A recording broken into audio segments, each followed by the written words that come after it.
filled it in. No time for that doubt, they counted me out, I'm getting it in. Yeah. No time for no loss, I'm paying the cost, I'm in it to win. Yeah. Refuse. Mine, it can't be diffused. If you ain't thinking the same, then we playing by different rules.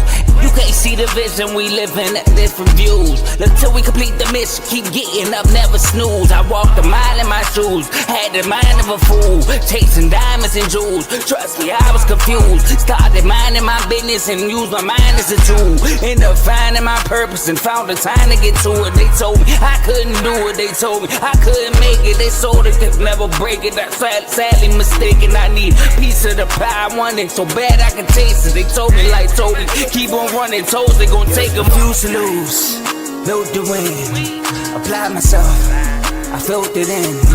No time for the doubt, they counted me out, I'm getting it in. Yeah. No time for no loss, I pay for the cost, I'm winning to win. Yeah. Refuse to lose, I'm built to win. Applied myself, I filled it in. No time for the doubt, they counted me out, I'm getting it in. Yeah. No time for no loss, I'm paying the cost, I'm in it to win. Yeah. Refuse.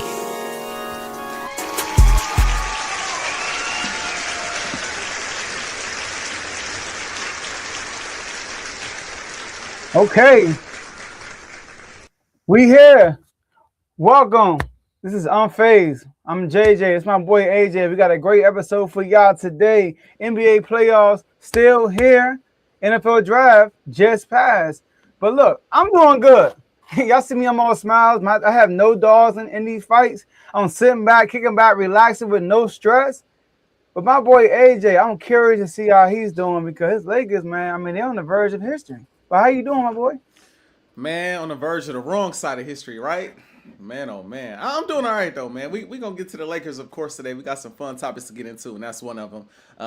And I'll save my remarks for the Lakers when that topic comes about because I have a lot to discuss as far as they are concerned. They've been ticking me off a little bit, you know what I mean? But that is what it is, Joe, man. I'm excited for the show. I'll say that, man. Like I said, we got the playoffs to talk about. We got the NFL draft to talk a little bit about. So you see I got my bird stuff on today. You know what I mean? You know, I'm representing. You know what I mean? So I'm excited, man. I'm excited. Let's get it. Now, look, man, let's get to the first topic. The first topic we got today is T-Wolves, man. Mm-hmm. Minnesota Timberwolves. Anthony Edwards and DiVincenzo goes down in game four. And then AO just went crazy. Yep. All right, dropped I think the Minnesota Timberwolves high in playoff points off the bench. Shout out to him. But then Denver turned around and got the dub. Now it's 3-2. Denver and Timberwolves played today. Now, AJ, you got some interesting thoughts on this series because you picked the Timberwolves to win this series, and you were looking like you were going to be a prophet. 3-1. 3-1 deficit they had. Denver did. So, AJ, my question to you is, without Anthony Edwards, without Dante DiVincenzo, can the T-Wolves survive and move on to the next round? And now, without AO, too, because he's out for today. Ooh. He's out for today's game. So, the answer to this question, the moment Anthony Edwards went down and I noticed what the injury was, you know, when you've been watching sports and you played a little bit, when you see stuff, you kind of know, like, all right, that looked like, you don't want to speculate, but you kind of got an idea, like, that looked like that might take a little time. That was Anthony Edwards' injury. Looked like that might take a little time. In rare cases, we saw Giannis come back from a hyperextended knee a little earlier when they went to the finals. I think that happened in the Atlanta series, and he was able to come back like game 2 or game 1 of the finals. I can't quite recall. He came back during the Atlanta series, but it was late though. Yeah, facts. So he was able to come back in the same series. So it's rare occurrences like that make you change your thought process, and that's what I was kind of hoping for with Ant, but he already had a knee injury that he was kind of dealing with. And so when this happens, I'm not sure if it's the same knee or not, but when this happens, I kind of assume like he's going to be out for a while. And when it happened, Joe, I said the Wolves are done. The Wolves are done. Now, I have been wanting to go on record multiple times and say that the Wolves are the deeper team. I think that they have more talent overall than the Denver Nuggets. I think they are the better team than the Denver Nuggets.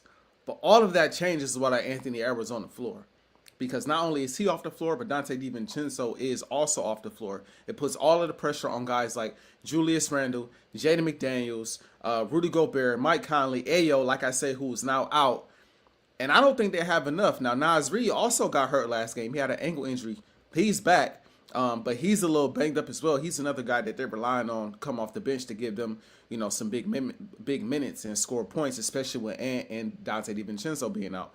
But the way the Wolves been talking, mainly Jaden McDaniels, and how the Nuggets are not a team that's gonna take it easy on you at any point. They smell blood now without Anthony Edwards out there. You saw it last game. I mean, it felt like last game they had like 3-4 straight dunks, bro. Like Braun went down, had a dunk. I think Cam Johnson came down, had another dunk. Like they was just going crazy, pushing guys around. Like you could tell it's like, all right, you've been talking all this stuff now. Now we really gonna see what you got without Ant. It sounds good when you win it. Like Michael Jordan said, it's easy to talk when you win it. It's easy to talk when you up. Let's see if you could talk when the score is even.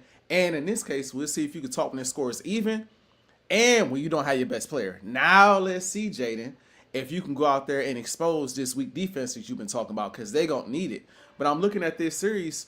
I think Jokic has struggled for the vast majority of this series, but now coming down the stretch, understanding what's at stake, an opportunity to move on to the next round, an opportunity to do it without Anthony Edwards on the floor. This has become a series he can't, in my opinion, and I'm not at the point where I want to talk legacy with Jokic, but I think this is a series now he can't lose. Like, you can't lose this series now without the best player on the opposite end of the floor playing. I feel the same way about Jamal Murray. Like, you can't lose this series without Anthony Edwards out there. If Ant is out there, you get more of a quote-unquote pass. But without him being out there, it ain't like he was down 3-0. You down 3-1, and he was just able to get a win. These last two games, you got a game in Minnesota, you go out there and win, then you get him back home for Game 7. You're not going to lose Game 7 in Denver. So really it's just about tonight, which is why this is the first topic of the day for the people that are watching. We want to get this topic going before the game started, because I wanted to get my prediction out there that unfortunately I think they're done.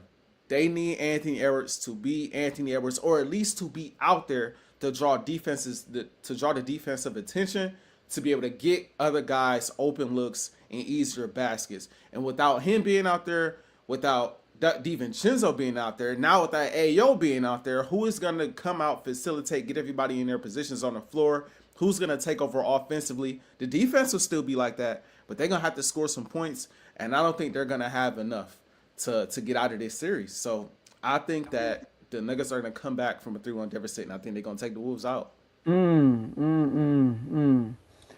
So I agree with a lot of things you said. First, I want to give you a shout out. You came on this platform and you said that I'm going with the T-Wolves. Mm-hmm. You said yourself that you feel like they both don't like each other. They both know the other don't like each other. But you feel like Denver is like, you know what I mean? Like they're a good team. But Minnesota look at them like we're better. Like we're like, I know for a fact that we're better than y'all. Mm-hmm. Like the confidence was oozing from the Minnesota Timberwolves, and you felt it, and you picked them, and they were up 3-1. Shout out to them, and that's what Anthony Edwards kind of being somewhat limited. All right, so but he gets hurt. Not only he gets hurt, Dante gets hurt also, and like you said, those two ball handlers. And what happens? You're dependent on other guys to create for others, which they normally don't do. And what happened last game? The Minnesota Timberwolves had the most turnovers they ever had in a single game in franchise history. So in a playoff game, that was crazy.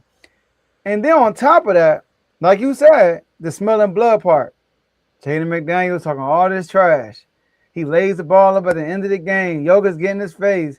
Now you don't have your guys, and it's like that's why I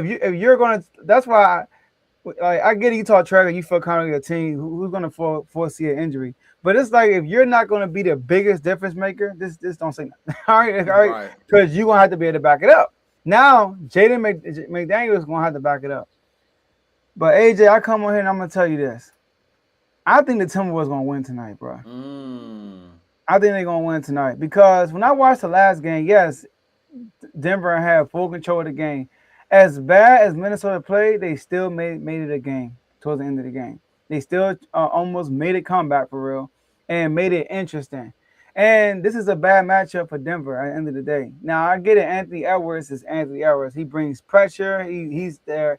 He's kind of their primary ball handler, you can say.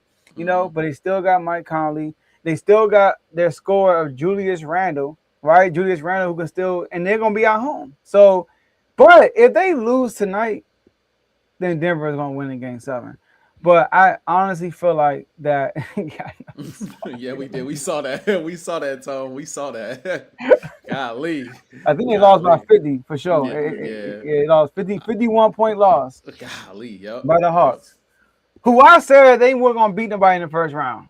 Yeah. Shout out to CJ McCollum. He got his flowers. I'll match. Anyways, Yep. So I think Minnesota will win tonight, but they don't win. This is a must-win game for them. If they don't win tonight, then Denver is going to win.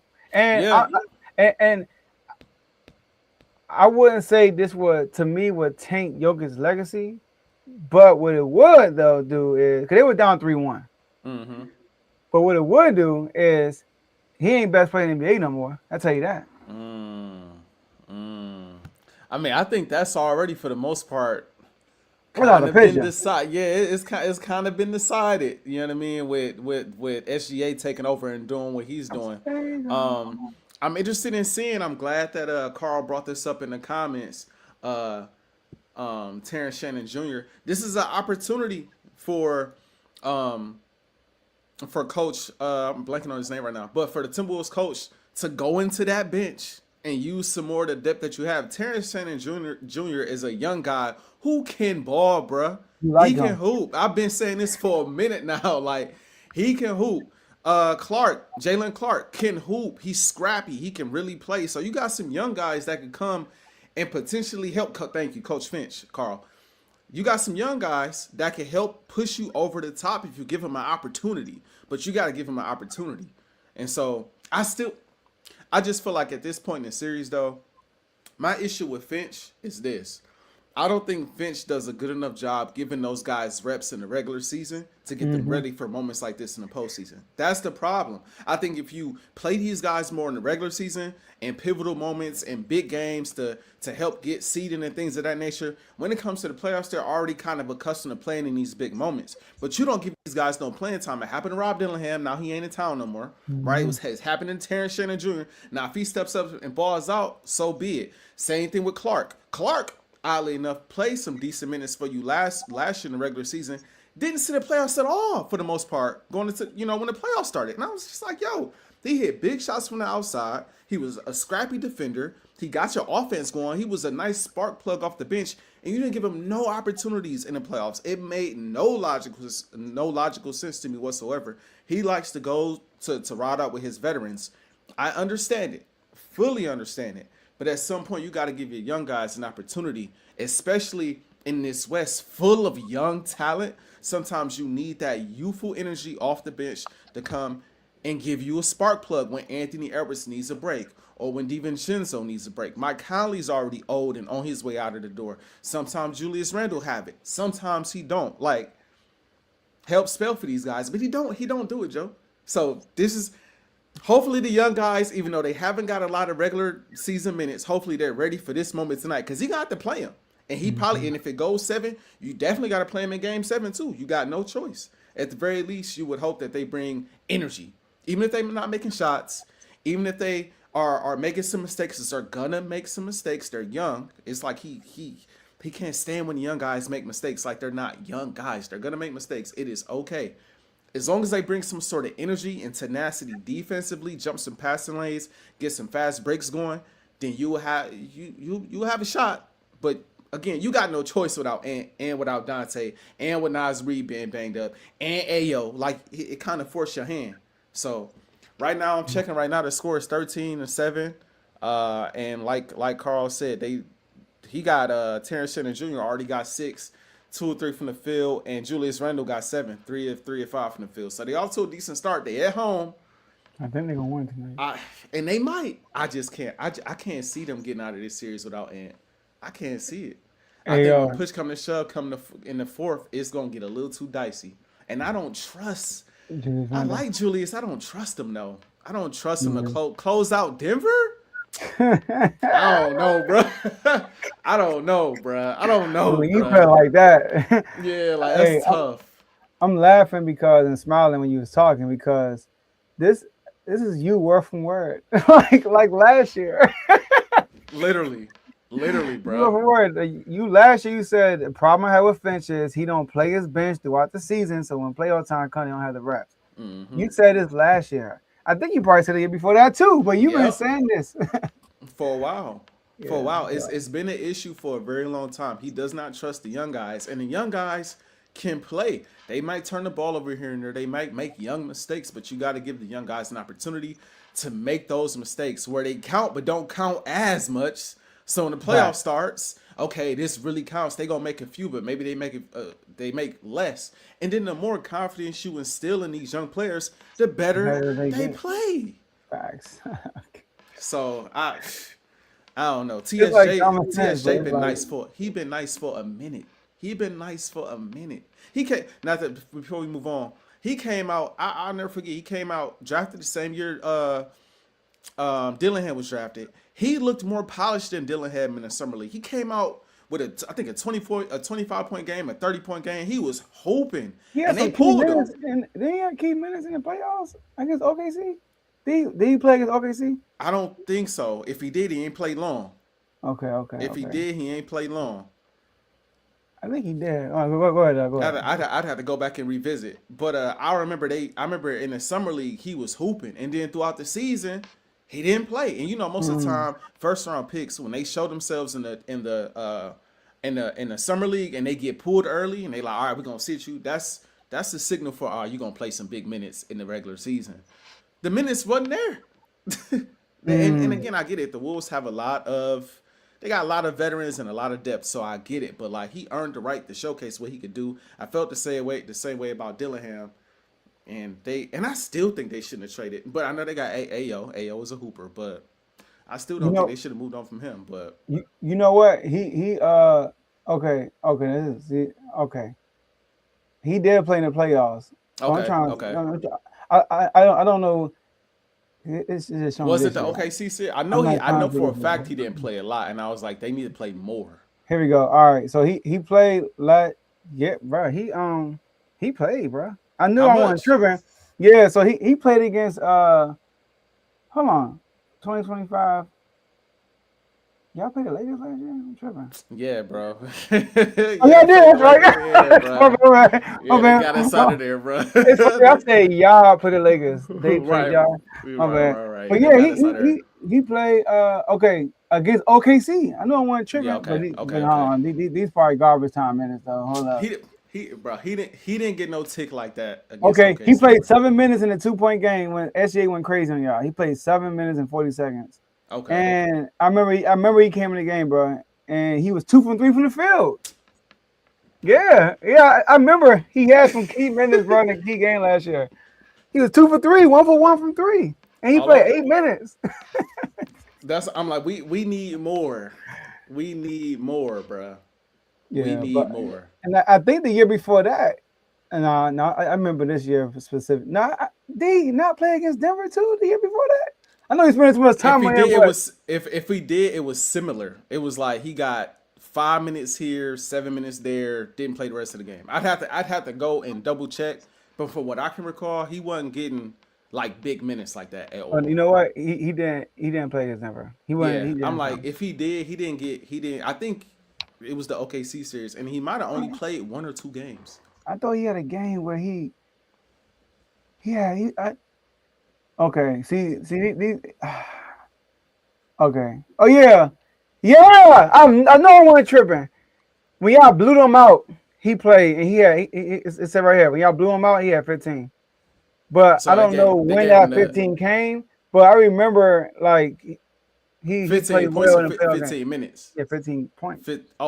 Oh, okay. But y'all blew him out though, so I don't know what part of the game that was. Was that during like garbage time? But I remember him playing like in the key game, and he was playing well.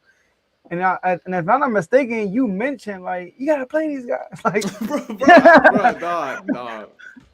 I've been screaming it for the longest. He gotta play him, bro. He gotta give him a shot. He gotta give him a shot, bro. I gotta look at the Unfazed archives. right. Yeah, I'm gonna do that for real. I'm gonna do that for next episode. But to the next topic, I mean, AJ Team A. All right, this is Team A right here. The Lakers, man, AJ. I mean, we both came on the platform. We both picked the Lakers. Lakers went up 3-0. And I know you were sitting back, sipping your wine, eating your cheese and crackers, just chilling, right? Got the grapes, chill like the king. And then they dropped the last two games. But the crazy thing is, they go back to Houston, and if Houston win, they can force a game 7, put a lot of pressure on the Lakers to not be on the wrong side of history. Now, Austin Reeves, he's back. But AJ, let me ask you this question. Lakers being up 3-2 on the young Rockets, are the Lakers in trouble? This is a tough question for me because the first thing I'm going to say is I do believe the Lakers are going to win the series. I want to put that out there right now. I do believe the Lakers are going to win the series. Now, I'd be lying if I said, though, I don't believe they're in trouble. I'd be lying if I said I don't believe they're in trouble. Joe, if we're calling a spade, they shouldn't have been up 3-0 to begin with. If we calling a spade, the 2 games in LA was the 2 games in LA. Luke Kennard was doing his thing. Brown was doing his thing. Marcus Smart went crazy, especially game 2. But then that game in Houston, they should have lost. That first game in Houston, game 3, they should have lost. They came back, I believe, from down 6 with 30 seconds left off of a steal for Marcus Smart. He got fouled on the three-point attempt. He made all 3 free throws. Then Brian got a random steal, hit a 3. That game was sealed. The announcer was already all right, it looks like the Rockets are gonna go up, to or be down now just 2-1 with a chance to even it up before those turnovers occurred and Marcus Smart went to the free throw line. So at that point in time, there was red flags. If you really was paying attention, at that point in time, they figured out what me and you talked about off air. Hey, if you could just step up to these guys a little bit better defensively, get in these guys' chests, force some turnovers, get out in transition, score that way, get a little bit more physical with LeBron, these guys can't be had. I feel like we knew that, but it took the Rockets a while to kind of figure that out. You got to get fit, especially with a guy like Luke Kennard. You got to get physical with him. You got to move him around. You got to bump him off his spots. You can't get him any clean looks, and you can't let him get hot. When he get hot, it don't matter what you do. To a shooter, when a shooter get hot, it don't really matter what you do. The rim look like an ocean. It just is what it is at that point. But if you can stop him before he gets that rhythm going, then you having a whole nother conversation, right? And so we saw that right there in game 3. And in game 4, it continued. Now, game 4, I gave them a pass, Joe. I gave them a pass in game 4 because it was clear Bron was fatigued. He was done. He had 8 turnovers that game, 10 points. It's a negative 13, 14 on it. It was clear they went into overtime the game before. They was only one day, if I'm not mistaken, in between, and he wasn't going to have the legs for that following game. Fair. We up 3-0. You drop a game. It is what it is. It was going to be hard winning both games in Houston. But this last game, Joe, I get it. I knew at the start of the series when Luke Kennard was playing the way he was playing, when Rui Hachimura was playing the way he was playing, when Marcus Smart was playing the way he was playing, and even to an extent LeBron was playing the way they was playing, I'm like, yeah, these guys are kind of playing out. They're kind of playing beside themselves right now. They are playing out of their minds right now. And that's how they got up in large part to the 3-0 deficit. These guys were shooting over 50%. The whole starting lineup, there was a graphic that played on First Things First with Nick Wright and those guys. It was a graphic that showed everybody in the starting lineup was shooting over 50% from the field before game 3. And so those guys were blazing hot. And I knew at some point it was going to even itself out. At some point, they're going to start missing shots and things of that nature. But what is bothering me is the damn turnovers. Take care of the ball. I'm not too fond of J.J. Redick's defensive play against these guys, just because I feel like he leaves them wide open for 3. I understand, right, that DeAndre Ayton is not a shot blocking center like that. I understand Jackson Hayes sometimes. I don't know what he be doing out there sometimes. In all honesty, I saw him. He kind of understand why JJ did what he did last year. Just watching him some more, what are you doing? But he has to play. I understand that.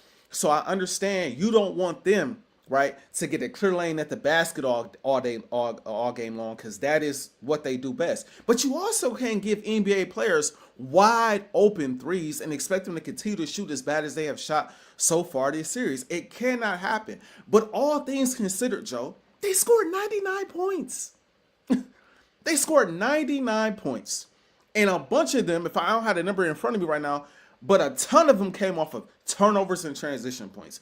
Turnovers and transition points. Stop playing sloppy with the basketball. There are some plays that are just great defensive plays. Sometimes the Rockets are one of the better defensive teams in the league. So they're going to get some turnovers here and there. But it's the sloppy passes. It's the lazy passes. It's the, I'm gonna throw anticipatory throws with this backdoor cut, and a guy standing right there in front of the, Rockets player standing right there in front of you. I'm going to throw it straight to him. Marcus Smart had to play like that when LeBron was cutting baseline. He threw the ball right to Sengun. It's moments like that. That's like, dog, y'all have to get it together. Also, I want to say this before I want to say actually two more things before I pass it to you. Number one, I came out and I apologized to LeBron before.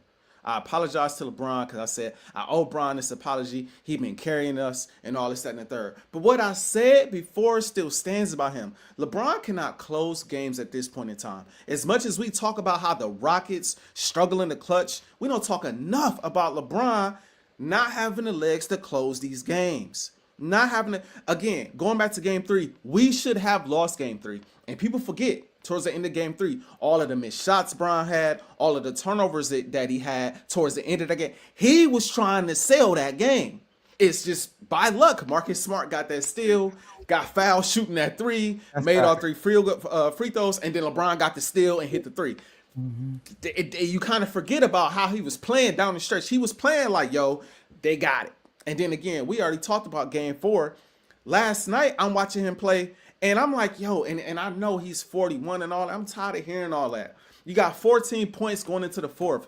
We need more. This is a closeout game. Yeah, he went out, he scored 25 towards the end, but by the time he really got it going, in my opinion, the Rockets already felt like they had the game under wraps. I know it got close. It was a 3-point game at one point before Reed Shepherd came down, hit it mid-range, stole the ball from Bron on the other end, and went down and got a layup. Again, another Bron mess up, right?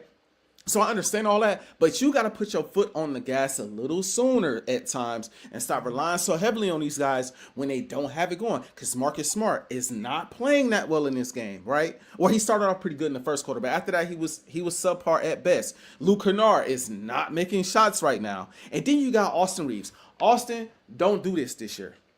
Don't do this year.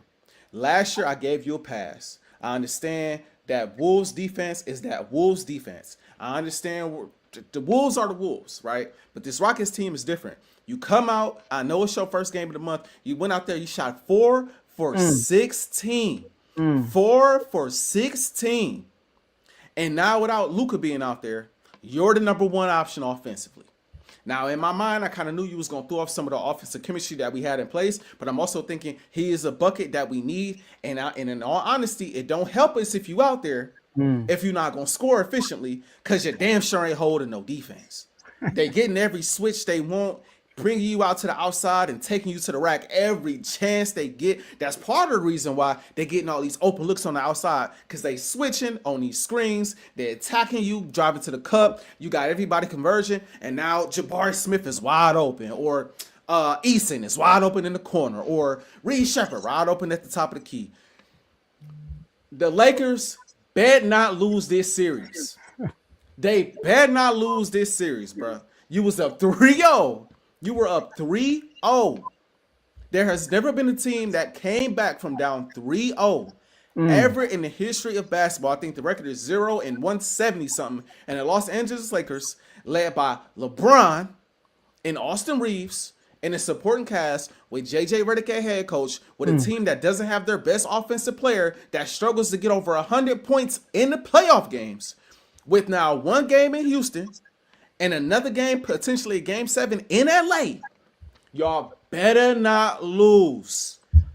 I suggest you win it. I suggest you go out there and empty that clip in Houston so you ain't got to try it for a game. So that's my suggestion. Empty the clip against Houston. But overall, you better not lose this series.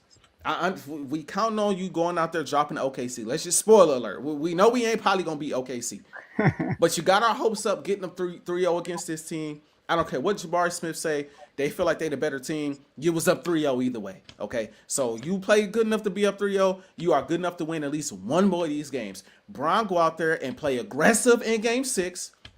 And AR, I need you to hit some damn shots. You're back now. You got one game. Okay, you didn't play well. I need you to come out here, redeem yourself from last year, and give us a game.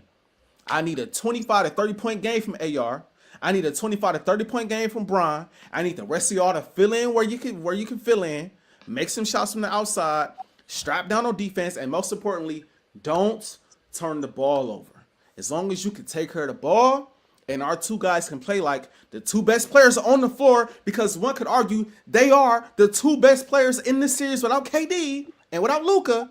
Play like it, and let's get home. Let's not embarrass ourselves out here. Let's not do this. Okay? The floor is yours, Joe. We gotta cook that up. Send it to LA. Man, let's not do this. Man, listen, are the Lakers in trouble? Yes, they are in trouble. I thought you was gonna come on here and say no, they're not in trouble. So I like the honesty. Now, do I think the Lakers will win? Even if it comes down to a game 7, I think they still will win, just because they're the more experienced team. Houston never been here before, but they are in big trouble, AJ. And I'm so glad we talked about this off air. So it's not like we just talking right now, right? I think I said this to you. I brought up the Boston Celtics in Miami series. And I said back then, if there was a team that could come back from 0-3, it's this team, because they just better than Miami. And they came all the way back. Tatum gets hurt and they lose, though, right? That was the closest team that ever done it. Mm-hmm. And then I told you, I said, AJ, this team, man, like they overall better than the Lakers. You know, they are. So they can do it. And like what's been going on, you called it. It's turnovers. The way we all know the Houston Rockets half-court offense is not the best. We know that. So the way they're going to get their points is off of transition points off turnover, and stuff like that. In the last two games, the Lakers have committed 39 turnovers. And the Rockets have scored 48 points off those 39 turnovers. So they taking advantage. They got confidence. You heard Jabari Smith say in the interview, we feel like we better than them.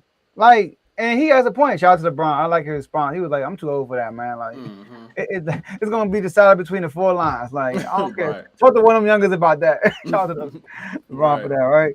But they got confidence, and when the team gets confidence, momentum shifts. We see momentum shift in the series. Like, it's not a game. Like, when the team get momentum in a series, it's hard to stop that momentum. And the momentum normally comes when it's a win at home and a win on the road. When you get like both of them, like they did, it's like, uh-oh. And they go back home, it's like, uh-oh. It's getting scary now. So, and here's the thing, the Lakers are shooting better than them overall. Game 1, so I say game 1. Game 4, the Lakers shot 50% from the field, and the Rockets shot 44%. Sorry, the Rockets shot 48% from the field.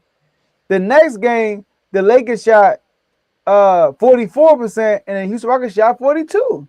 So they shooting better. It's a 3-point shooting. The Lakers, the last two games, 23% from 3, 35% from 3. Terrible. But the Rockets shot 26% from 3 last game. They shot a poor percentage, and now the difference were the turnover. It was a small margin. I think they outscored the Lakers by 6 in points off turnovers. No, my bad. The Lakers, not to cut you off, the Rockets, they shot 35% from 3 last game. 35%? Yeah, they shot. I'm looking at the Lakers shot 26%. The Lakers shot 26%. Yeah, I got the numbers wrong. All right, there we go. All right, Lakers shot 26%. All right. Yeah, because Twin made 2 threes. Bruh. Like, we talking about set shots, nobody running out there. He's like, okay. Right. But yeah. But Austin Reeves, everybody like, oh, Austin Reeves is back. He's back. AJ, he was not good against Houston this year. All right? I remember when they played Houston in that back-to-back. Austin Reeves wasn't good. It was Luka and LeBron. Austin Reeves against Houston this year. 15 points, 14 points. Right? 9 for 26 from the field. 1 for 11 from 3. against Houston this year, not including the playoff game that he just had when he went 2 for 14.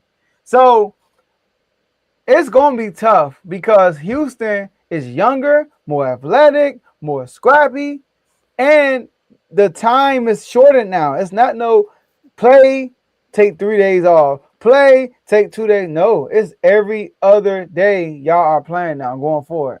And y'all traveling in the middle of that. Mm-hmm. So this doesn't benefit LeBron James. But if I'm you, like I said, if I'm the Lakers, I am trying to cut the head of the snake in game 6. I am not playing with game 7. Go out there and knock out this inexperienced team right now, because if they win 3 in a row, you give them too much confidence. They come back and play y'all in LA. You put too much pressure on the rest of the role players who have been elevating their game. You put too much pressure on Austin Reeves, who haven't been a great playoff player. So get rid of this right now. If they don't, anything I happen in game 7, that's what I'm saying. This is the thing I'll say. I'll give the Rockets credit because we said this before the series started. We said, Joe, man, if the Lakers go out there, they win games 1 and 2, or they win game 1, their confidence ain't going to be the same. Their confidence is going to be shaken. I want to point this out. I think they're a different team. I think they're a better team with KD before I say what I'm going to say. But I also think they're a different team without KD. They rely so heavily on KD when KD is there that it takes a lot of them out of their game.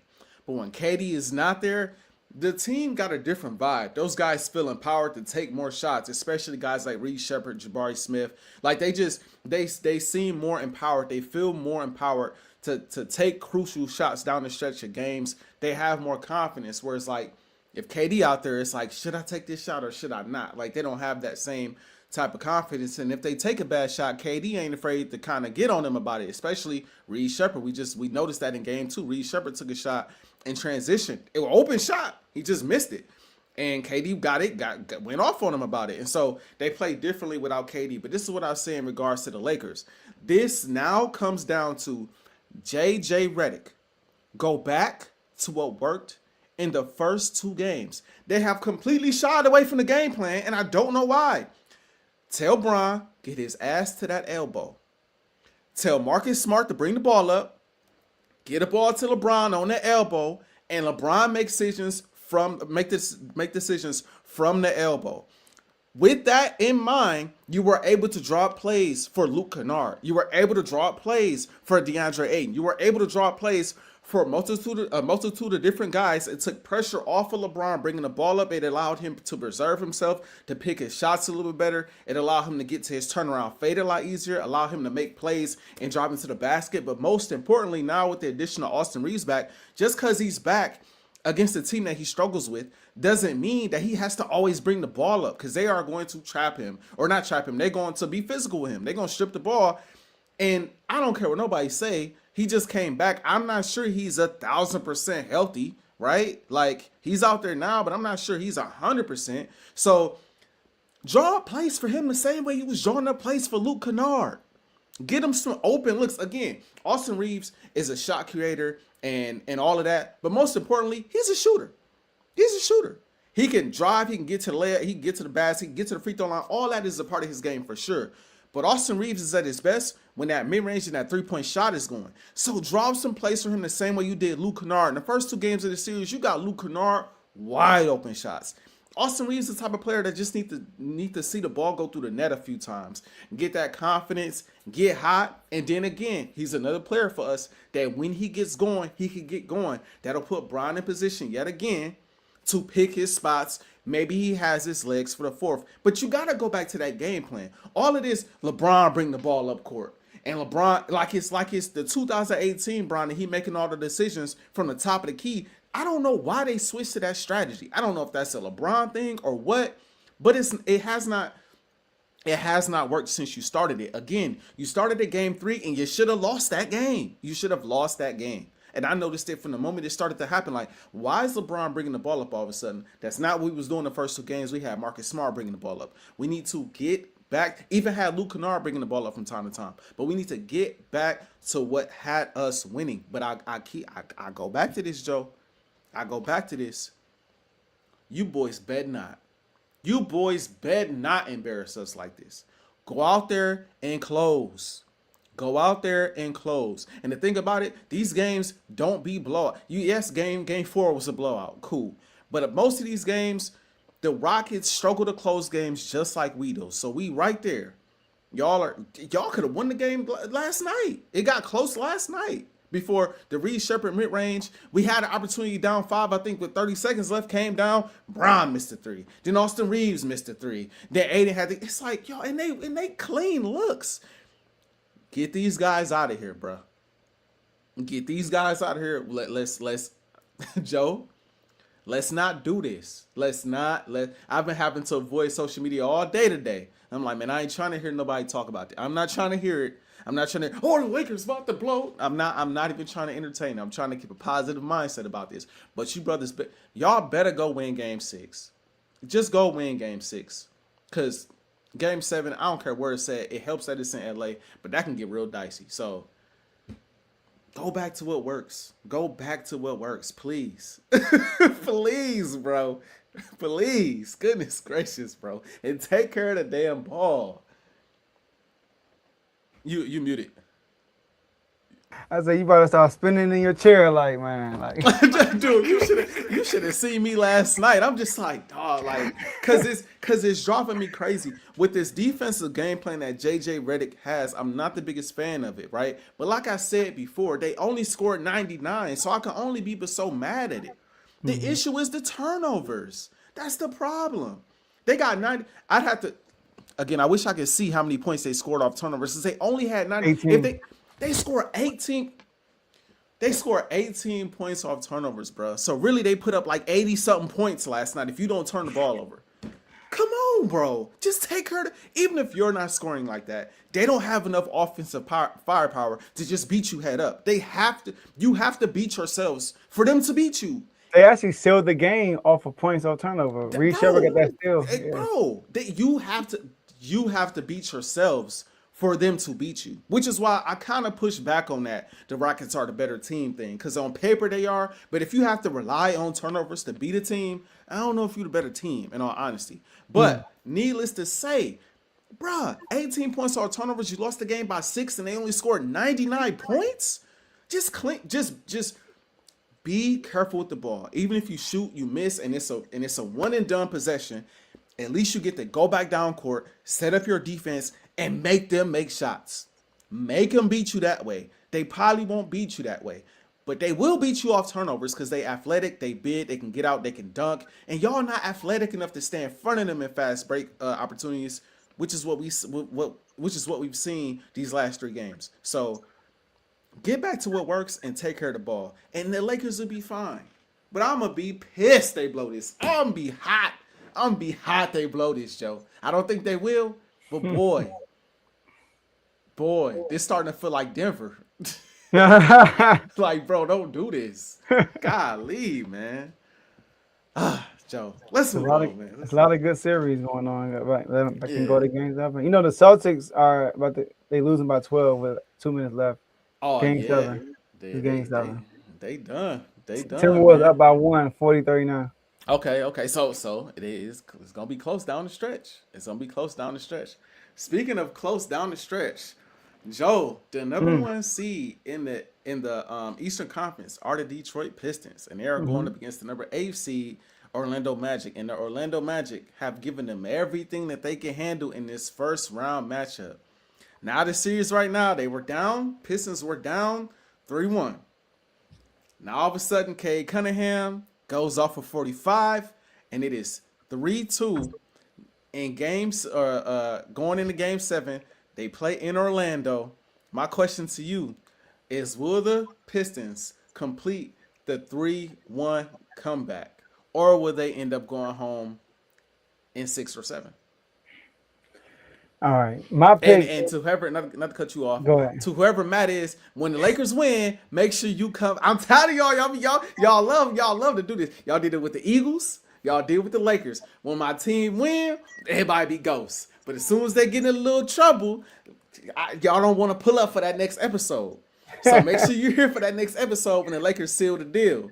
You know what I'm saying? Okay, cool. We gonna have virtual handshake. You gonna be back when the Lakers send these boys home. You know what I'm saying? Yeah. That's all I ask. That's all I ask. I'm Wednesday. humble. We might be back Wednesday, not Thursday. Yes, So yes, you yes. keep that in mind, Matt.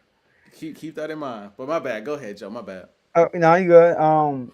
So I picked Detroit, right? And Hmm. I picked them easily too. We both And did. I want to give Orlando Magic some props. Now, AJ, if I'm just looking from the outside, I don't have no dog in the fight. I'm just looking at how the series have gone so far. My gut would tell me Orlando's going to close this out in Orlando. And the reason why is because game one, we talked about this. I think we did talk about this. Game one happened, right? Game one happened, and Orlando came out to a fast start and had control of the game the whole game. They never got rid of the lead. Cool. All right, cool. That happens. Give up game one. They just played a play-in game. We've been resting for a long time. It happens. Game two comes out, and then the Pistons blow them out. Third quarter, it was a close game. Third quarter comes, and then they blow them out. All right. Game three comes, and it's the same thing, kind of like the Orlando Magic takes off in the third quarter, and then game four comes. Detroit is just like not taking care of the ball. They turn the ball over. Orlando offense looks more crisp throughout. So, and then this last game I just watched, I just saw Kay Cunningham drop 45 points. I saw Paul do the same thing, but I saw Kay Cunningham go crazy. And they won by 7 points, but the game was actually closer than what it felt a little bit closer than that. So, like, you look at the numbers, Orlando shot 48%, Detroit shot 49%. Neck and neck. Orlando shot 45% from three, Detroit shot 36. The game was this. Orlando went 16 from 30 from the free throw line. They missed 14 free throws, while the Pistons went 28 for 35. They both shot a lot of free throws, so don't free throws hurt Orlando so much. Mm-hmm. You know, and rebounding too. They got a rebound for 33. I just can't trust the Detroit Pistons offense. Mm-hmm. The only way they're going to win, K got to keep this up. He has to, because he's not getting it from other guys. Even Tobias Harris kind of slowed down. Yep. He had a good start to the series, and he kind of slowed down a bit. But what's about? Oh, he had 23. He had a good game. That last game was a good game. Yeah. It was probably towards the end of the game. I'm talking about. Duncan Robinson, he's 3 from 6. That's cool. I don't even remember him making 3 shots for real. Like, Duncan Robinson has not been looking good to me. Tell you honest, this is probably his best game he had so far. Jalen Duren, he had 12 points. He's 4 from 6. He's not shooting the ball enough. He's shooting 6 shots here, 4 shots here, 5 shots here. But K got to keep this aggressiveness up. They got to continue to give Isaiah Stewart more minutes.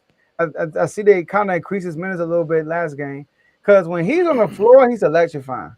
He's electrifying defensively. He brings that intensity. He brings that excitement.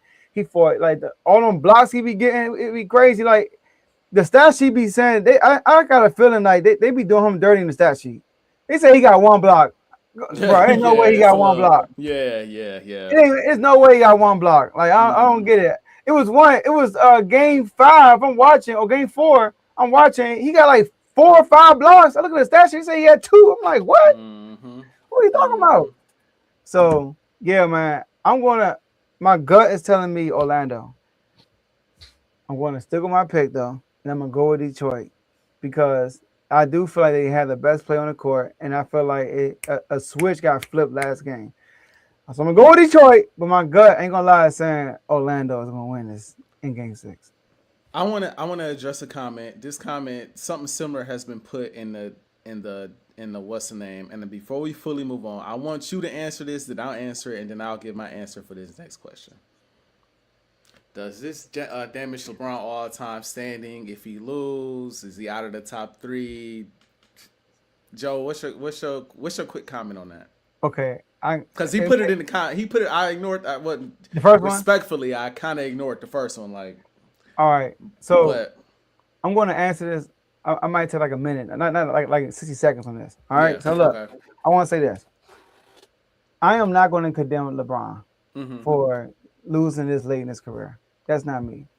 You need to talk to the people who's trying to proclaim him to be a GOAT because what he's doing right now. Oh no, because of what he's doing. No. Yeah. Cause Right now, he's doing right now. Right. Oh, look what he's doing at this age. Look what he's doing at this age. Okay, so those same people that's doing that, you gotta have the same energy if he gives an 0-3 lead. Now, last thing I want to say is this: we was in the NBA chat, right? I was talking to James about this earlier today. It was funny. We was in the NBA chat, and then somebody put a poster about LeBron 6-0, Jordan 6-0 in the finals. LeBron 3-6, and I'm like, dog, I've never condemned LeBron for being 3-6. I never looked at it and said like Jordan is better because he's 6-0 and LeBron 3. I never looked at that. My whole theory is, how many years LeBron? 23, right? My whole theory is, did you win? Yeah. I don't care when you got. I don't care when you lost. How you lost matter, but I could lose to the Warriors round 1. You could lose to them in the Western Conference. Does that mean you're a better team than me? Right. I saw the Warriors before you saw them. Right? That's what happened. So it's about that. Well, we should not be saying Jordan 6-0 and LeBron 3-6. What we should be saying is Jordan is 6 from 15 and LeBron is 4 for 23. That's what we should be saying, in my opinion. I know it sounds bad, right? It's not bad, but that's the stat, though. That's the stat. So I just want to put that out there. Okay, I'll quickly address it because if you notice, I haven't. LeBron is to me the greatest basketball player to ever play the game, and I've said that routinely. I said that before. Me and Joe had this debate a while ago. So this before the most recent play. This is how Unfazed got built. Yeah, like this has been a long time in the making. Nothing that happens is going to get me off that bandwagon of him being the GOAT at this point in time in his career. The man's 41 years of age. And I have said this before, and I'll say it again. I do believe that at a certain point in someone's career, somebody like Kobe, somebody like Jordan, somebody like LeBron, all they can do is add to their legacy. I don't think you can take away from the legacy at this point. At this point. Now, if you blow a 3-1 lead or 3-0 lead, it does look bad. Don't get me wrong. It don't look good. But is that going to be something that when he retires, and this is how I think about it, when he retires, the people who are not haters, the people who are speaking objectively about the GOAT conversation, are they going to talk about he blew a 3-0 lead to the Rockets at the end of his career? Or are they more likely to talk about he lost to the Mavs in 2011? Or he was unable to beat the Celtics in the earlier part of his career when he was with Cleveland? Or he had to join Miami. Those are the blemishes that are going to get brought up. Mm-hmm. This whole first off, it's not going to happen. But this whole if it happens, he blew a 3-0 lead to the Rockets, don't look good. But anybody that's speaking objectively I'm not holding Bron to that, he's not at this level just because this just recently happened. I'm just not. I'm personally not. But what I will say to Blue Boat Sports is you keep asking this question, which leads me to believe that you ready to knock him off of this pedestal. I actually think he's a supporter of LeBron. Okay. He been before. Shout out to him. He been before. Okay, so if someone, let me just say, if someone believes that he should be out of the conversation, if this is the case, then we also have to have the conversation of, well, what if he wins? Mm-hmm. What if he would? Then we got to, and that's not a conversation at this point in time I really want to have. I really don't, because at this point, only thing Bron could do is win the chip. That's it. The moment KD went out, it was like, all right, Bron kind of got a real shot to win this thing. KD not around. So it's like, him beating the Rockets ain't, for me personally, it's not going to add a ton to his legacy. Him losing to the Rockets ain't going to take away from this legacy. This is a series that I expect him to win. Figure it out and get it done. Get it done. Get it done. Get it done. But I'm not going to look at him and be like, he not the GOAT, or he not.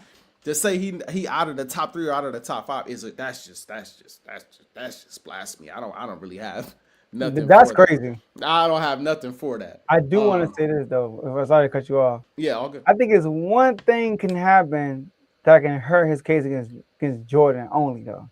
What's that? It's actually a good thing for him, but it would hurt him though in the conversation. If he won the championship with Luka. If he win with Luka, bro. Yeah, if he win and don't win Finals MVP. him and Jordan are the only two people in NBA history to have at least 4 championships and won Finals MVP every time. Yeah. So if he gets 5 and not be Finals MVP, AJ, case closed. I got you. I kind That's of I'm kind of concept with you on another day that. though. I'm well. I don't know. Combo for another day. I have to rethink that. But back to the Pistons. I want to address that because he put it in the chat multiple I times. like And I that. did want to. We can make that work. It's a whole segment we just did. Yeah. So I definitely want to go back into it and get my take on that. But what I will say is this: will the Pistons complete the 3-1 comeback? I know we talked about this a bit off air about the chances of them being able to come back and win the series. After watching that game the other night, nah, bro. I don't think it's gonna happen. And you kind of spoke to it already. I just look at the Pistons right now as a team that is Cade Cunningham or bust. He can't have a bad game. He can't have a bad game. If he has a bad game, they're done. And so that's kind of how I look at it right now. Now, what I will say is this: Franz Wagner, if he can't go, that does change things. I know he's dealing with injury right now. If he can't go, that does change things. But at the same time, I just feel like the Orlando Magic have a bunch of different guys that are playing with confidence right now to the point where Banchero don't have to drop 45 for them to win. He don't have to go out and go crazy for them to win.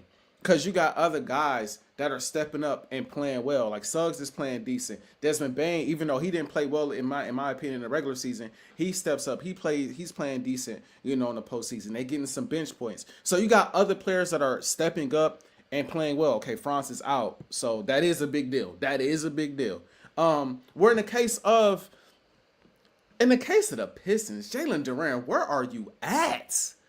Oh my gosh. Carl said it best.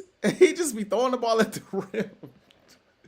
I don't know where he has been all series long. You're not doing nothing offensively. You getting dunked on the other side of the ball defensively. It's like the other guy that you kind of depended on, the other All-Star that made the All-Star game with Cade Cunningham, that you kind of rely on, right, to give you buckets, to level this thing out. That 1-2 punch. It's only one of those guys in Cade Cunningham that's playing lights out, and Durant is nowhere to be found. And I don't think at this point in time he's gonna find it. I don't trust anyone else. Like Tobias Harris, like you said, he was pretty decent last game. He gave you 23, shot 9 to 18 from the field, 8 rebounds. Like he'll have his moments, he'll have his games, but like I don't really trust Duncan Robinson right now. And this is the thing too. If all of the rest of the games were in Detroit to end the series, then I'd be like, all right, Detroit's gonna come back and win this thing. I would believe that, because then I have a little bit more confidence, and maybe Durant has a good game at home, or maybe Duncan Robinson goes out there and has just a 3-point masterclass at some point, or Thompson goes out there and maybe makes a couple pivotal buckets, or at least gets a bunch of big time steals. Like the role players, we always say play better at home, right? But you going back to Orlando, I don't trust none of these guys on the road right now. None of them. I don't trust any of them on the road. So it just seemed like Cade is out there. Bro, this looks identical to them old Cavs days with LeBron. Identical. LeBron was the only one out there scoring, rebounding, facilitating, and if he didn't have a good game, it was over with. And that's just the vibe I get right now for this Pistons team. So I think it's tough. I think being down 3-1 is too large of a deficit for this team to come back from. And I got the Orlando Magic finishing them off in Orlando. Now, if it gets to 7, we have a different conversation. Yeah, Detroit at home. But I might go with Detroit.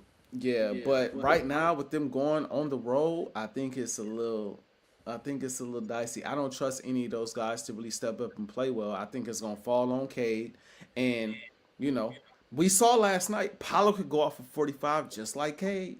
Like Paolo could have a day too, So I think that makes it tough. Yeah, that was a good battle between him and Paolo. Cade and Paolo. Yeah, definitely. But Joe, before we end the show, man, you know, Unfazed just isn't unfazed without a little football talk. I feel like even though our analysis for basketball is better on the technical side because we both play basketball, we watch basketball a little different than we do football.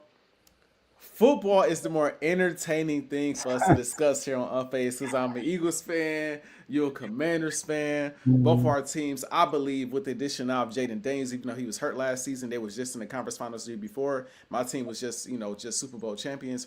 I view it as we're both in the same division, we're both relevant. So this is always a fun thing, and we can't end this episode with this crazy draft that just happened without discussing our draft winners. So I gotta ask you, Joe, before we close out the show, with the NFL draft in conclusion, feel free to touch on whoever you want to touch on. What teams or what team is the biggest NFL draft winner? I mean, I don't want to be a homer, but, I think you muted. Yeah, you muted. There you go. I probably sound weird now, don't I? I think I know what happened. No, okay, you sound decent weird. to me, at least. I sound regular. There we go. Yeah. I don't know what happened. But I want to give a team that's kind of like an all-season, a team that is not in the mix, and a team that's in the mix. All right. Okay. Don't be quick with it. So the first team that's not in the mix, I actually like what the Raiders did. Tell you the truth. Now we all know the Mendoza pick. The Mendoza pick is Mendoza or whatnot. But then they got trade on. They got the safety in the second round. The pick I'm really liking is Jamal McCoy. They got him in the fourth round. I did not think that he would drop all the way to the fourth round. I thought that was a big move for them. I also like what Cleveland did, but I'm gonna go with them. But if I was in the mix, I mean, I listen. I told myself I don't think are we the best ones, but I'm gonna do it. You know what I mean? I'm gonna be a homer. I'm gonna be a homer. I like what we did in the drive. I like what we did in the drive based on the conversation that we had. We only had 2 picks in the first 4 rounds. Only had 2 picks. So we all know oh my goodness, I'm losing my train of thought. Sonny Styles. We got Sonny Styles in the first round, who is a linebacker, all-ball linebacker, who's very athletic. People are saying he's the most athletic linebacker they ever seen in history. He runs a 4.4.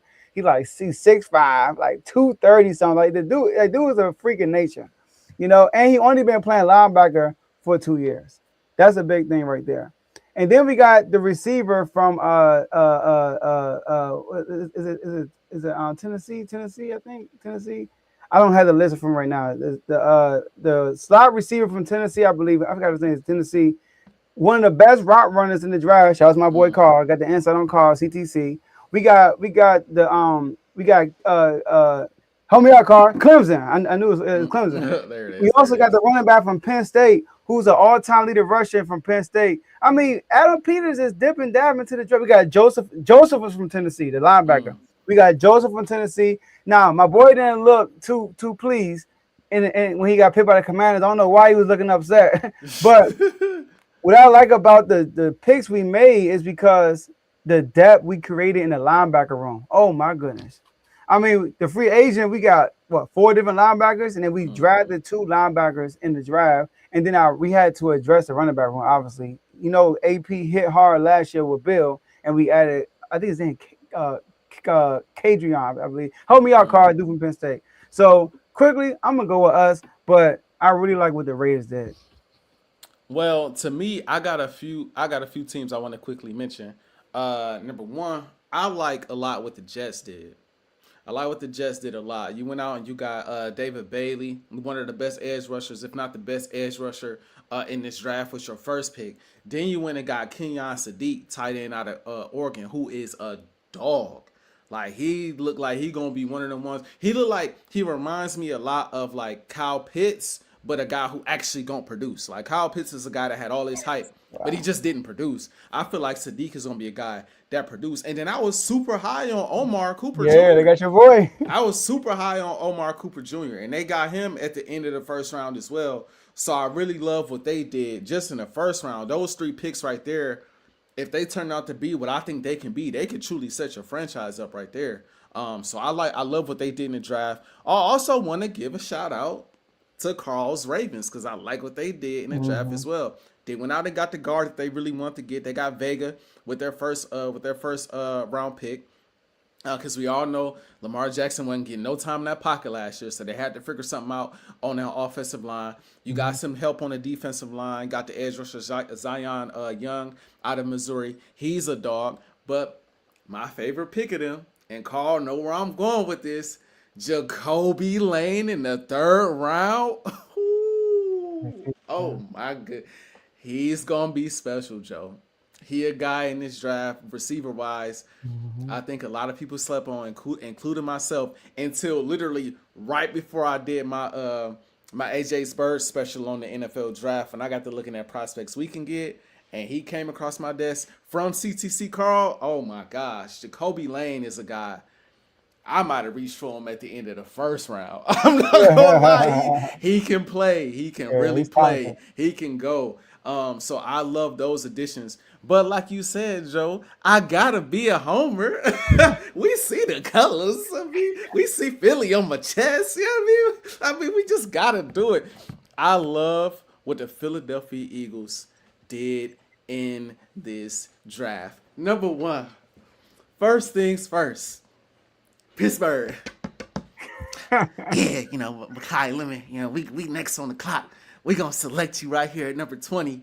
You know what I'm saying? This is, or 21, I think it was. Yeah, we gonna select you at 21. Don't even worry about it. You finna be the next great Pittsburgh Steeler. Click. Hangs up. How we caught? Hey, Mekhi, forget what them boys just said. You about to come play with the winning squad. Come on, you about to come play with the winning squad, all right? We drafting you. You coming to Philadelphia because we about to get Ajae Brown up out of here, and we need to fill out this wide receiver room. I want to say I am so excited for June 1st. June 1st can't come fast enough. Ajae Brown, I appreciate your services. I appreciate the services. I will always remember everything Ajae Brown did for this team. But I cannot wait to see Devontae Smith and Mekhi Lemon in that slot going crazy. Oh, my goodness. I think it's going to be special. That's, for my Eagles, that's my favorite pick of the draft. Then he went out in that second round. I had to do some research on this guy, Eli Stowers, out of Vanderbilt. But bro is a baller too, tight end, play like a big receiver. Now he don't block. That's the one thing I don't like about him. He's not a good blocker.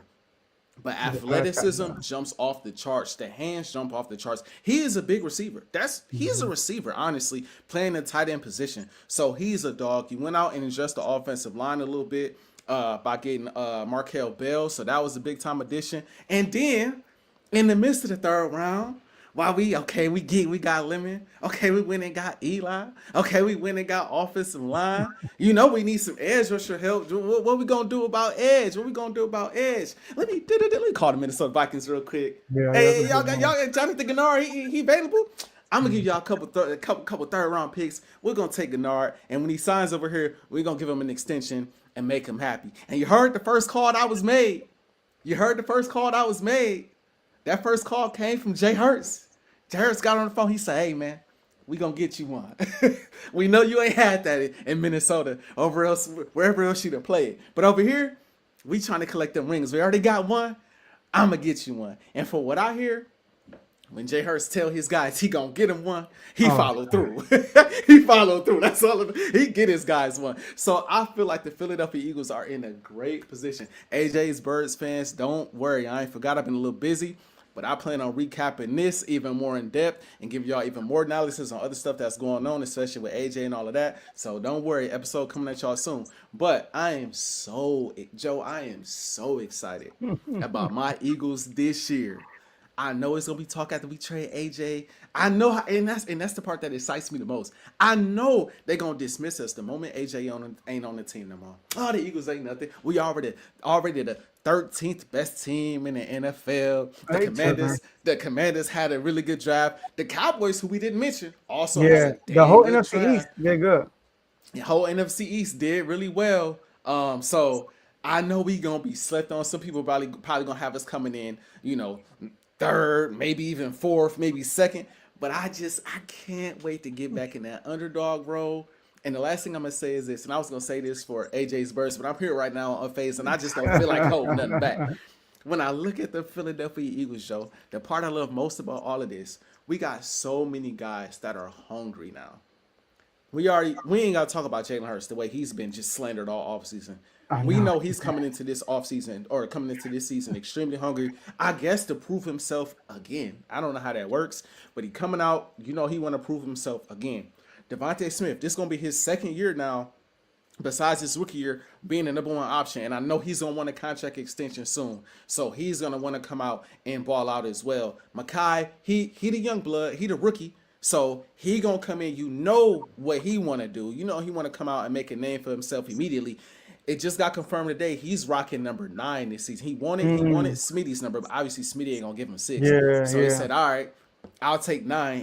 Nick Foles, he got the blessing from Nick Foles. Yeah, so that's a lot of pressure. It's a lot of pressure. So, he want to come out and prove himself as well. This offensive line didn't play well last offseason. So, they're in the trenches talking about how they are hungry to play better. Saquon didn't have a good year last year. So, he's hungry to redeem himself as well. You go to the defensive side of the ball. We just exercised our 5th-year option on Jalen Carter, who wants a big deal, and on Nolan Smith, who wants a big deal.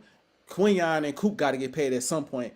And then we got Reek Woolen on a 1-year deal, so he's kind of on a prove-it deal. We got a lot of guys that they want to play well to get paid, and they want to play well to prove who they are. And so, I'm excited for this year, man. I don't know if you can tell, man. I'm geeked for this NFL season. I'm so excited. I just feel like we are built to do this thing again, and to do it again with respects to AJ. To do it without AJ potentially, that put more respect on my quarterback. I'm so ready to be like, hey, so what y'all say about my quarterback? Y'all say he can't do what without AJ? Now look. What did y'all think how we was gonna do? You thought how we was gonna trade AJ without a plan? This same GM that y'all throw all these shots or give all this praise to and say he's the reason why the Eagles are good. But if we trade AJ, all of a sudden we gonna be bad. All of a sudden we ain't gonna be the same thing. You think this same GM not gonna still build? I know the haters was mad when we got Mekhi Lemon. They're like, they gonna trade AJ, but they gonna get Mekhi Lemon. I'm telling you, Joe, it's gonna be a fun year, man. That's my draft day winners, man. I had to. I was a little long-winded on that, but I just had to get it off my chest. It's all good. I'm excited. I'm so excited, man. Oh my goodness. Yeah, I think the whole division did well in the draft. The Cowboys did good. I'm not gonna lie, they did good. The Giants, they first pick. My boy, the receiver. Oh my, I'm drawing blanks right now. That was their first pick? No. Malik Neighbors. He ain't like it. Yeah. He ain't like it. They got an edge rusher. Keep upsetting them. Yeah. Bring him home. Bring him home. Bring him home. They got Arvell Reese, and then they got that offensive tackle out of Miami. The Tempe. Yeah. So, and now, like you said, I like what the Ravens did too. I think the Chargers got ascended in the second round, which is good. They need to continue to build on that O-line. But the Browns also had a good draft too. Yeah. They got Shador receiver. They continue to address our defense too and the O-line. So good amount of teams won. Yeah. But it's gonna be a fun NFL season. When we get there, we in the midst of the playoffs right now. But when we get to the NFL, NFL is king, man. Man, it is. That's gonna cook this year. The one thing about the thing about NFL, every fan feel like their team got a chance to at least get to the playoffs. Oh yeah, for sure. Every fan. Like I'm talking about every fan. Like the Raiders could come out and be like, "Hey, you win like 3 games out of 4. You like we can get to the playoffs." Facts. In the Facts. NBA, you just know like, my team trash, bro. We ain't going nowhere. Facts. You know about All-Star break, like, yeah, this ain't happening. This ain't happening, This bro. ain't Like, happening. but when you in the mix, anything can happen in the NFL. Mm-hmm. Like, cause it's a short season. That's why. Yep. Yeah. 100%. 100%. But my last words would be shout out to everybody on the Refuse to Lose Sports Network. Shout out to everybody in the R2L community. R2L Day is coming up a little bit over a month. So well, like 2 months basically. All right, a good like 40 days. You know what I mean? We got left to R2L Day. Shout out to everybody that's watching on AJ's channel, Timeout for Timeout. And my Commanders, man, I like what they did in the draft. I like what they did in free agency. They addressed the defense. Sonny Styles was a number one overall player. They number one player in the draft, and they sat there and got him. So that's a big thing. He has although he's a top 10 pick, he still has like a lot of rawness to him. Like he still got a lot to be molded, and he's nowhere near his potential, in my opinion. But like I told Kerry this morning, AP, you still like you on trial. You know, you had a down year last year as a GM, so we gotta see how you bounce back this year. Kings, we in the lottery. They switching up the lottery stuff. I'm glad they doing it next year though, not this year. And so let's get AJ the Banster. My Washington Nationals, we just beat the Mets. We won 2 series in a row. We looking pretty okay good offensively, but the pitching is getting a little better, but we still have some problems. And I'm enjoying this playoffs. My sleeper team, the 76ers, have forced a game 7. Hold on, how your Wolves doing right now? They up 57-50 right now. Okay. They said, AJ, where's the respect? Like, what you doing? Like, I'm telling you, I think they're gonna win tonight. So that'd be crazy if they win tonight. Oh my gosh. And I won't be on. It's my last time on till this happen. Shout out to my brother Javon and his soon-to-be wife Taniqua. They're getting married tomorrow. I got the chairs. Here we go. They're getting married tomorrow night. So I'll be there, you know, witnessing the union, and I'm looking forward to having a good time with the fans. Yeah, man. First things first. Shout out to him. I was gonna wait. I've been seeing that. I was gonna wait until tomorrow and then hit him up in the chat like, "Yo, congratulations, my guy."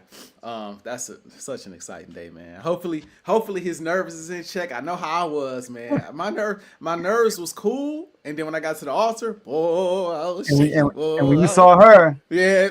Tears, bro. so that's just how I go, man. So Javon gonna cry. You know, yeah, for sure. So, but hopefully it's an amazing day, best day ever. You know what I mean? So I'll be definitely reaching out. But shout out to everybody from the R2L community watching, everybody on the R2L network watching, everybody watching from Time Out or Full Time Out my channel, all my AJ Spurs fans that are watching, everybody that's watching on Twitter. Make sure y'all like, subscribe, share, leave your comments.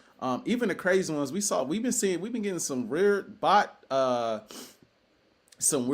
comments too, man. Somebody, I didn't want to say the name. I don't know if you saw it, but somebody looked like they looked like they had my profile picture in there saying some crazy stuff. I had to take a picture. I never had like a. Oh, for real? I didn't see that. I gotta show you. Off air, I'm gonna send you because I took a picture before I blocked them. They had my photo with some wild stuff. I'm like, whoa, like what in the world? I might have some weird fan page out here. Who knows, bro? I have no idea what's going on.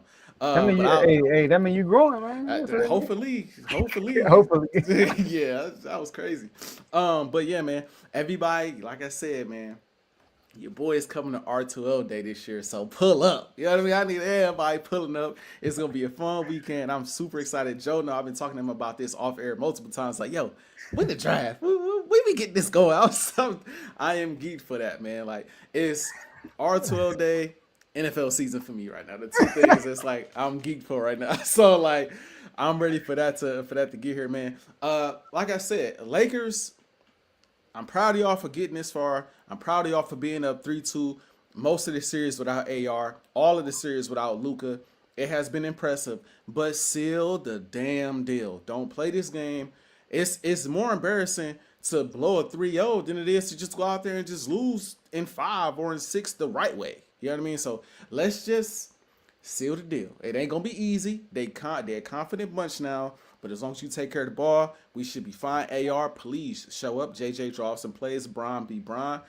And Eagles, man, I was annoyed with the talk about Jalen Hurts, but now with the way I've been seeing him move, with the reports lately I've been hearing about him saying he's hungry and things of this nature, how I know the offense is gonna shake, and how I see Howie doubling down. Ajae, you don't want to be here? Okay, let me go get some dogs and get you up out of here. Then I just love what I'm seeing from my team, man. So the Lakers, they got me a little phased, but the Eagles, Howie Roseman, Jay Hurts, they got me feeling unfazed, man.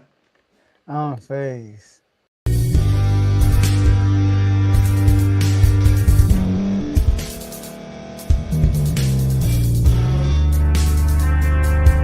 Thank you for staying to the end. If you're watching this on YouTube, please like this video, subscribe, and also hit that notification button so you can be notified next time we put out a video. If you're listening on any podcast platform, subscribe and hit that notification button, y'all, so you can be notified we put out another podcast audio.